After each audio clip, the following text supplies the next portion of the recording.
Hi అండి, నమస్తే. నేను మీ Kamakshi. Welcome back to Kamakshi channel. ఈరోజు మన ఛానల్లో 2 విధాలుగా ఉగాది పచ్చడిని ఆంధ్ర స్టైల్లో ఎలా తయారు చేసుకోవాలనేది ఈరోజు వీడియోలో నేను మీకు చూపిపోతున్నానండి. ఈ షడ్రసోపేతమైన ఉగాది పచ్చడిని ఎలా తయారు చేసుకోవాలనేది ఇప్పుడు వీడియోలో మనం చూసేద్దాం. ముందుగా పచ్చడికి తగినంత చింతపండుని తీసుకొని నానబెట్టుకొని రసంలాగా తయారు చేసుకొని ఒక గిన్నెలోకి తీసి పెట్టుకొని ఉంచుకోవాలి. తర్వాత లేత మామిడికాయలను తీసుకొని దానిపైన ఉన్న తొక్కును మొత్తం తీసేసి చిన్న చిన్న ముక్కలుగా కట్ చేసుకొని పక్కన ఉంచుకోవాలి. తర్వాత బెల్లంని తీసుకొని దంచి పక్కన ఉంచుకోవాలి. తర్వాత ఉప్పు కారంని తీసుకోవాలి. వేప పూత వరకే తీసుకొని పక్కన ఉంచుకోవాలి. తర్వాత పచ్చడిని ప్రిపేర్ చేసేదానికోసం ఒక గిన్నెని తీసుకొని ఇందులోకి మనం తీసి పెట్టుకున్న షడ్రుచులన్నింటినీ యాడ్ చేసుకొని మిక్స్ చేసుకోవాలి. ముందుగా ఇందులోకి నేను చింతపండు రసం, ఉప్పు, కారం, మామిడికాయ ముక్కలని వేస్తున్నాను. లేత మామిడికాయ ముక్కలనే వేసుకోవాలండి. ఇందులోనే వగరు అనేది ఉంటుంది కాబట్టి లేత మామిడికాయ ముక్కలు అనేవే వేసుకోవాలి. ఇవన్నీ వేసుకున్న తర్వాత ఇందులోకి మనము బెల్లంని వేసుకోవాలి.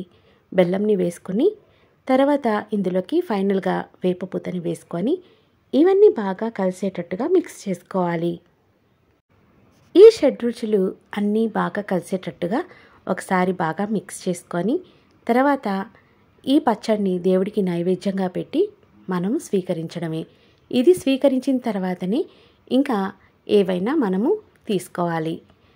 సో చూసారు కదా, ఆంధ్రా స్టైల్ ఉగాది పచ్చడి. మీరు కూడా ఈ ఉగాది పచ్చడిని ట్రై చేసి మీకు ఈ రెసిపీ ఎలా వచ్చిందనేది నాకు ఫీడ్బ్యాక్ ఇవ్వండి.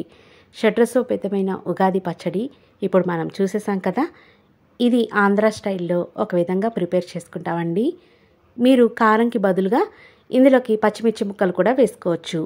ఇప్పుడు శాస్త్రయుక్తంగా అసలైన సిసలైన ఆంధ్ర పచ్చడిని ఎలా తయారు చేసుకోవాలనేది ఇప్పుడు వీడియోలో నేను మీకు చూపిస్తున్నానండి. దీనికోసం కావాల్సిన ఇంగ్రీడియంట్స్ అన్నీ ఒకసారి చూసేద్దాం. లేత మామిడికాయల్ని ఈ విధంగా కట్ చేసి తీసుకుంటున్నాను. తర్వాత మిరియాలని ఈ విధంగా దంచి తీసుకోవాలి. తర్వాత ఇందులోకి నెక్స్ట్ కల్లుప్పు తీసుకుంటున్నాను. నార్మల్ సాల్ట్ కాకుండా ఈ విధంగా కల్లుప్పు తీసుకోవాలి. తర్వాత వేపపూత, తర్వాత ఇందులోకి బెల్లము, ఈ విధంగా బెల్లంని దంచి తీసుకుంటున్నాను. తర్వాత చింతపండులో విత్తనాలు అవన్నీ తీసేసి మనం తీసుకొని పక్కన ఉంచుకోవాలి. ఇప్పుడు చింతపండుని మనం నానబెట్టుకోవాలి. చింతపండులో నీళ్లు పోసి కాసేపు నానబెట్టుకొని దీన్ని మనం రసంలాగా రెడీ చేసుకొని పక్కన ఉంచుకోవాలి. ఇప్పుడు కలుపుకోవడానికి ఒక గిన్నె తీసుకొని ఇందులోకి ముందుగా చింతపండు రసంని యాడ్ చేసుకోవాలి. తర్వాత ఇందులోకి సన్నగా కట్ చేసి పెట్టుకున్న మామిడికాయ ముక్కలను కూడా వేసుకోవాలి.